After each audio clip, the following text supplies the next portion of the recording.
You're going to take the Enfield this morning. Okay. Because I think it's worthwhile. I thought as comparison, it might be a good idea. If you're going to ride the 350, you should know what the 350 is replacing. So have this as a point of reference. Makes sense.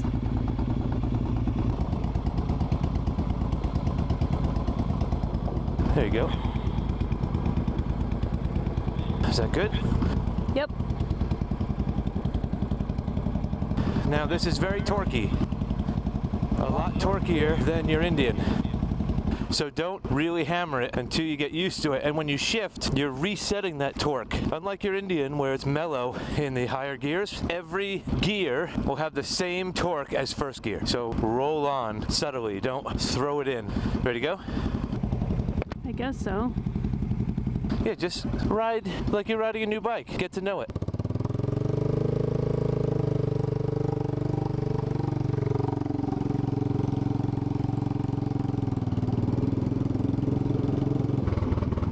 How'd that feel? Yeah, that's fine. So while you're thinking about how it feels to ride that bike, I'll tell you that it's a single cylinder 500cc. When you start running it up in the higher RPMs, you'll notice something about the power, and you're going to need to shift to impact your power. It's not very sophisticated. It's not a smooth clutch. You know how I release my clutch very quickly? Yeah. It seems like it's got a lot of reaction all the way out to the end. You hit the nail on the head. There's no sophistication to that motorcycle. That is a purely mechanical motorcycle. There's no rider aids. There's no slipper clutch. Like this bike that I'm on has a slipper clutch, which means it's softening the shifting for the rider. It's making it easier to pull in the clutch, as well as when you release the clutch, it's not as jarring. That's simply an on-off switch, that clutch. I mean, you can't keep it in low gear very long because your arms will shake off. Yes, the vibration is essentially a shift indicator telling you to shift. Yeah. You're psyching me out about this motorcycle like it's some kind of fucking death machine. Elaborate. I just think it's making me upset and obsess about these things that you're saying that the bike does wrong and is finicky about, and it's bothering me, and it's making me oversensitive and overthinking me just riding the bike. I appreciate the warning. So the first thing I notice is the vibration. In both my feet and my hands, it's really odd. Like if I'm in second gear or third gear, and I'm going up a hill, and I feel like I need that power, the vibrations are so serious. I feel like my hands are going to vibrate off. And the brakes, I feel like I don't have confidence in the brakes. You know, when I'm going slow, they seem to grip really tightly. When I'm going down a hill, I feel like the rear brake isn't stopping me or slowing me as much as I would like. I do like the riding position. I like kind of being straight up more than I thought I would. But the mirrors are completely useless, and I'm a looker. Like, I look in my mirrors a lot. So the fact that my mirrors are vibrating to the point where they're almost useless, that's a bit off-putting. Now, the one thing that I thought that I would notice straight away, which I haven't, but then then again, we're not really going that fast. I mean, we are climbing hills is the power. I thought that going from my Indian to a 500, I would notice a difference in the power of the bike. And at these speeds, I really don't. Which is alright.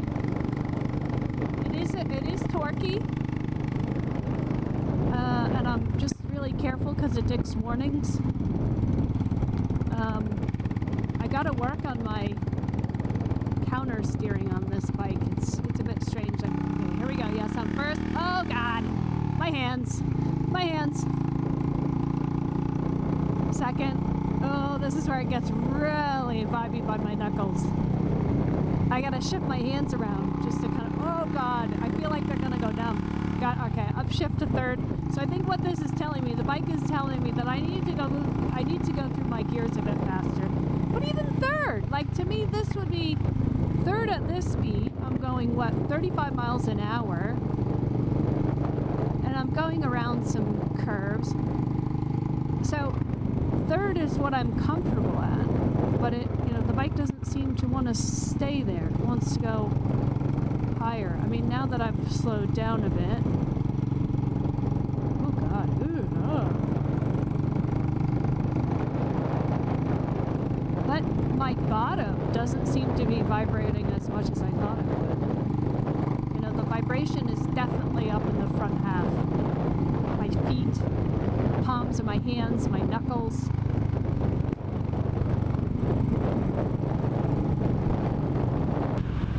So I had said to you, learn the bike and learn how you need to shift it. The bike will tell you when you need to shift. Yeah. You have habits where you're like, I like riding around town or low speed at in third gear. That bike is geared very differently than your Indian. Oh, it is. Definitely. So you shouldn't apply whatever rules you've created for yourself for your Indian for that bike or any bike. You should let the bike tell you where or what gear you should be in when you're riding, and not apply kind of mathematical or academic rules to, yes, third gear in a car is 45 miles an hour between 30 and 45 miles an hour at 3,000 RPM. You can't apply those rules that you learned in driver's ed to a Royal Enfield. Yeah. You have to put it in the gear that reduces the vibration for the comfort level that you're in. You need to put it in the gear that you need to slow yourself, because you're going to use the engine to slow yourself, because you are very astute in identifying the fact that that rear brake is useless, because that rear brake is a drum brake. That's a Euro 3 model. Right. Which means the Euro 5 models, or the model that came out, either the Euro 4 or the Euro 5 model that came out right after it, so maybe that's the Euro 4 model. That's the last year that had a drum brake. Every model that came out after that has an ABS disc brake in the rear. Yeah, like here, I'm going downhill. I went down from 4 to 3. And then the minute it kind of plateaued a bit, and I had to put on a little bit of the throttle, it started vibrating like nobody's business, and I had to go back up to 4. You'll find the more you ride it, the more you can predict where those vibrations are, because there is no tachometer on it, so there's no way for you to know what your RPMs are specifically. You can guess based upon your experience as a rider, but it's not like you can look at your tach and say, oh, I'm approaching 4,400 RPM, I should shift now to avoid those. You just kind of have to feel it. It's about understanding it and getting to know it. Yeah, which is okay for me because I don't really rely on a tachometer. Well, your Indian doesn't have one, so... I never have. But even in a car, I really don't look at it. I listen to the engine and the feel of the acceleration. I don't need a tachometer, but I like having one because they're, especially on like Yamahas, like inline 4s, I like having one because you understand where the peak power is, and you can kind of back off from it or race to it if you want. It's kind of a nice little bit of information, but it's not a requirement, so to speak. Okay, here we go. Oh, 25 miles an hour. Oh God, gotta upshift. Oh. Okay, well, just a minute. I gotta put my feet on the ground and give it a little bit more gusto. Just downshift. I'm kidding. It was a joke. I know. I'm just saying. It was a Fred Flintstone reference. Use it. I know a Fred Flintstone reference when I hear it. What I'm saying is, you have to run that bike like it's a 125. Yes. Yeah, there's no comfort gears anywhere. And you gotta, there isn't a lot of forgiveness here. This is a bike that wants you to work for it. You gotta know when to click through those gears, because if I was riding for several hours on this bike at kind of start, stop, accelerate, decelerate, going through variable speed areas, my left hand would be fucking dead by now. And the vibrations are actually fun, that's kind of a weird way to put it. But I mean, you feel like you're riding a motorcycle. I think that's probably one of the purest motorcycles I've ever been on. And it's hard to ride that bike without comparing it to more sophisticated motorcycles. But when you separate yourself from that experience for a moment, and you just look at it as a thing, as something that exists outside of the motorcycle industry, I think there is something very pure about it. But Yeah. I think people who, especially younger people who haven't ridden bikes without ABS, these days there are probably riders who haven't ridden bikes without traction control. Right. That's why I didn't want to psych you out, but that's why I was giving you some very specific information about how that bike behaves, because all of the dents and dinks on that bike have come from me making mistakes on it. Oh yeah. Yeah, and I've heard a lot of them. No, I'm glad you told me, because I'm a clutch flinger. I fling the clutch all the time, and it's a bad habit. I have to stop flinging the clutch. Like, I'll go nice and slow, ease out for like the first, for like the first quarter of the release, and then I go bing, and then it goes. Well, on that, if you fling the clutch out and you're pulling on the accelerator, that thing will leave you. It herks and jerks. Yeah, that's exactly what it does. It'll pull out away from you, out from your grip, or pull your arms off if you hold on too tight. Yeah, I know. We're gonna go try the new Classic 350, and I think it was important for you to take a go on that before. Yeah, I think it was a great idea, because I'm gonna be looking at power. We're dropping down about 150 cc's, and also creature comforts. What has Royal Enfield done in re-releasing this 350 that has kind of tried to make it a more appealing bike on the market? They're really basic, so I'd be interested to see whether or not Royal Enfield has made an effort to add some creature comforts to the 350. We're almost there, but I don't want to. Well, maybe I'll save some information for you. Yeah, I think I'll save some information for during the ride. Because there's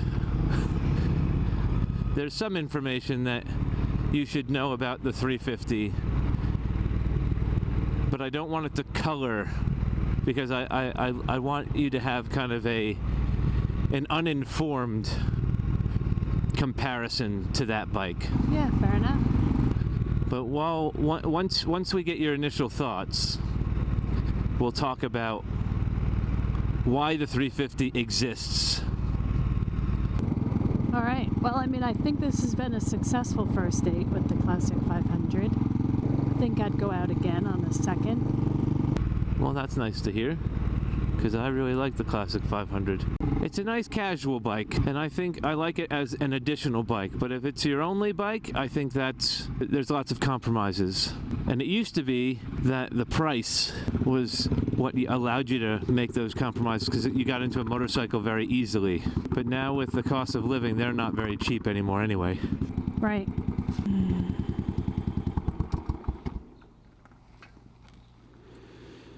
Can I put it on the side stand? Yeah.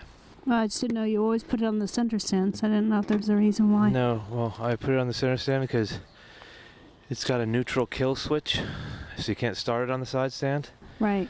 And the electric start isn't working, so I have to use the kickstarter. Oh, really? It's because the battery's dead. Once the battery charges enough, it should go up, but it hasn't yet.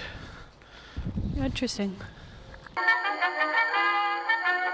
If you like that video and you want to see more like them, hit like, share, and subscribe.